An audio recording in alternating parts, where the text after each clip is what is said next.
So I want to ask y'all a question. Yep. What's your favorite song? Ooh. In Like it's changed 4 or 5 times in this like last. I was like, no, that one. No, like, ooh, but this one right here, it's like, that's very tough. For me, it's probably still Alkaline. Okay. Yeah. Okay. Love That's a good one. I really do. Like, yeah, that was my first one. If I had to pick a different one that wasn't Alkaline, oh man, that's tough. That's good. Yeah, I mean, there's so many good things. Like I love like Fake Rich as just like a energy. Like it gives me like the vibes, Yeah. But then I really like Are You Listening? Yeah. So I think those would be like some of my favorites. Okay. Yeah, I'm just like when you get something, you guys. Yeah, really got yeah, you got me. No, I just read too dumb and I got choked up a little bit. But to be honest, I mean that song I really love just for its honesty. I think that's like such an honest song that I love it just for it existing. It's like a representation of a situation in life that's difficult. So yes, for sure. I mean, yeah. Doris, I didn't really hear you pick a song though. Huh? I didn't really hear you pick a song though. Like you kind of copped out. That's how you feel. That's how you feel. I'm the one who told. All right. I mean, I have to stick with my first choice, right? Alkaline was my first choice. Then go with Alkaline. I mean, yeah, get it. It's a good song. Like I said, the wave just like keeps building up and like that just like crash at the end. I just love it. And yeah, there's so many layers to it. Alkaline's my second favorite on the record. That bridge is my favorite of everything. That it was like the first time that I got to talk about my extreme copious vertigo. So it was like really nice to finally get to like push that out into a song, and make vertigo work. Weird word. So yeah, I like that one a lot. It's really cool to hear how a lot of different people have a lot. Some of the songs that are their favorite are songs that we haven't even like they were never singles for us. Like To Dom or Are You Listening, stuff like that. Like songs that we were like, man, I wonder if people are going to resonate with this, and it obviously is. Like obviously To Dom was going to, but like a lot of the other ones that people are picking it too as well. It's interesting to hear that. Yeah. I will say we had a really hard time choosing singles. That's why we ended up with. That was going to be my next question for sure. Like, yeah, that's why we ended up with 6. I'm like, I don't know, like, which one do you lead out with? Like, what audience do you want to? Really hard to choose the order. It was really calculated. We took a lot of time sitting down with not only us but our label as well, to just communicate like, how should this go? And we knew we wanted to open with Lavenders because it was probably the most familiar to Damn Soul, I think. Same time, like very futuristic. Yeah, but also showed like a newer side of us. It was like, it felt just appropriate. Yeah. I like how it contrasts the title track too, like Lavenders, especially in sequencing, how it kind of like gives you this, Yeah. What did we release after Lavenders? Change Things. Change Things, yeah. No. Oh no, would you release after? Yes. Oh yes, yes, I think you're right. Yes, because that was in December. So then we dropped Fake Rich because it was the most obscure. Yeah. Well, yeah, besides I guess Strawberries, we released that after because it was like, okay, well, 1, this is our first feature, and 2, this is our first screaming. Well, I mean, I guess Seb does some screaming over Keep Going, but I wouldn't really like count that as like screaming because it was like behind. Yeah. So this is our first screaming. So I was like, you know what? Let's just go. Let's put our balls on the wall and go. I don't have those, but I did it.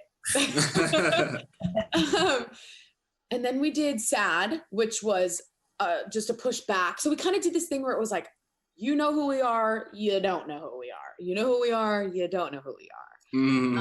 And to kind of like flip-flop it because I didn't want to like shock anyone to like, wow, they changed so much. This band sucks. Because people do that. Do. I swear to God, I'm 10 years old.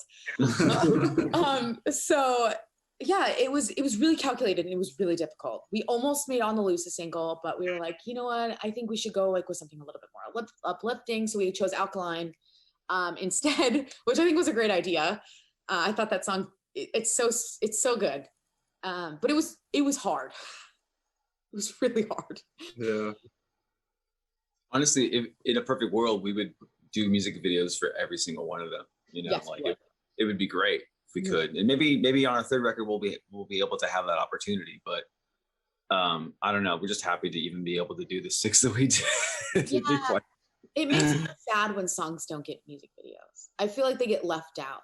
Like they're the youngest child that no one cared about. You know, like I'm sorry, you know. Like, oh, I don't get a visual. Yeah, I know. I wish if we could do one for every single song, we would, but that would be very expensive.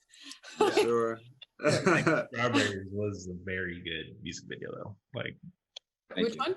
Strawberries. Oh yeah, Matt Bender. Matt, he's here. Yeah, where is he? Come here. We're talking about you. He did Change Things as well. And then all the other videos were done by Cody Blue, who's done actually a large majority of our videos besides Brian Cox, who does Bring Me Horizons videos. He did Low. Okay. So, and we got him before he got cool. That's actually most of the people before they got We got Brian before he was cool. That's our whole thing. Before he was cool. That's a little. We personally see like we'll see somebody, we see why you're good. We get it.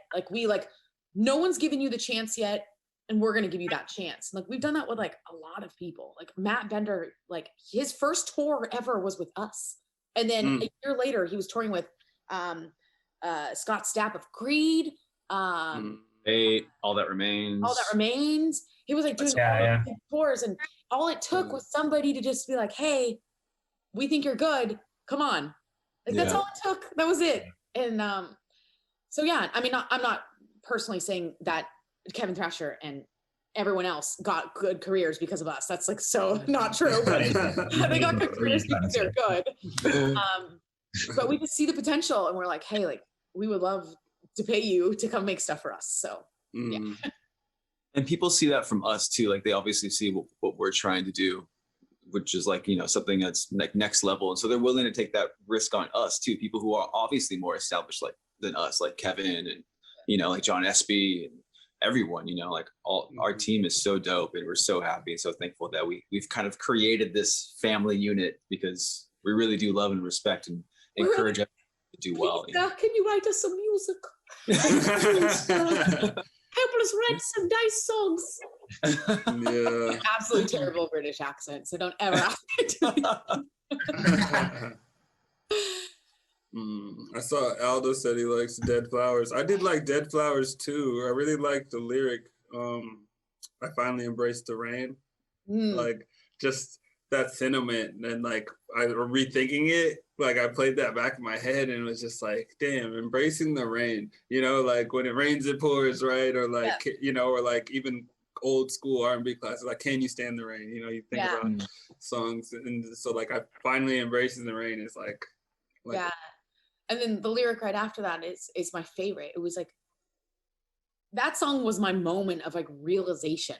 It was like, okay, I remember sitting with Kevin, and I wrote that song with Mick Andrews from Slaves. And he and I were sitting there, and we were writing it, and I was like, well, what about this? And I was like, I've embraced the rain and I'm happy now. Like I've accepted it. I'm okay. I don't always have to be sad. And I will be when I write music, because that's where I get to let it go. But everywhere else in life, like, it's okay. I know I said that like 4 times in this, but it's so true. It's like sometimes the easiest thing you can do is just say, fuck it. It's so much easier than stressing about it and worrying about it and dealing with it. It's like sometimes, like, there's that like Albert Einstein quote where he's like, stupid people acknowledge it, smart people ignore it. It's like something along the lines of that. And I'm like, it's always resonated with me because it's like so true. Just let it go.